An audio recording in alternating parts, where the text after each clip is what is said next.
پیش ہے کشمیری میں تازہ ترین اپڈیٹ۔ سانن بوزن والن ستس کہ 5 اگست 2019 یل بھارتچ فاسسٹ حکومت مقبوضہ جوم تو ہز خصوصی حیثیت یہ دپت ختم کران کہ ون یہ قشرین ترقی روزگار تو بجائی دن، مگر تات موقع پہ مقبوضہ جوم تو ہند چاہے دانشور وکیل یا سیاسی کارکن سہ امک خدشک اظہار کران کہ بھارت ہیکہ مقبوضہ ریاست کس نظامس تلک پیٹ کرنے خاطر کھانا تہ غیر انسانی تو وحشانہ عمل کرت، تکیاز بھارت قشر ہند سید سید دشمن، یل زن نریندر مودی سند دعویٰ کہ قشرین ای بجائی تو پاپر جائی دن۔ آز 3.5 ؤری گزرنے پتہ واضح گژھان کہ مقبوضہ جوم تو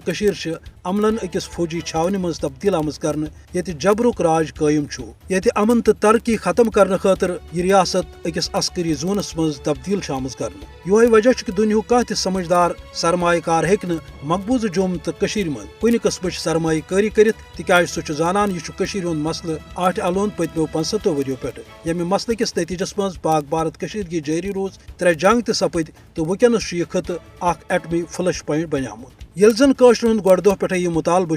کہ اس گژھِ اقوام متحدہ پاس کرمژن قراردادن تحت راج شماری ہند سہ حق ملن یمچ زن اس عالمی صدرس پہ ضمانت دن آمت۔ تگان بوزن کہ بھارت کن تہ صورت یت خطس مز امن یا ترقی یژھان۔ یہ وجہ کہ اکہ طرف ریاست جوم تو پہ قابض، دویمہ طرف معصوم قشر ہند خون کران، ات ست ست پاکستان ست کشیدگی برقرار تھوت یت خطس مز ترقی تو بجائی خاطر اخ بوڑ ٹھور ضرورت امہ کتھ ہز کہ عالمی برادری اقوام متحدہ تو دویم باضمیر ادار ین برو کن ہند مسئلہ انزراونہ خاطر کرن بھارتی سامراجس خلاف عملی اقدام، تاکہ قشر عوام ترائے آزادی ہندس فضحس مز فرق تو یہ خطہ لبہ ترقی بجائی تو پاپر جائی۔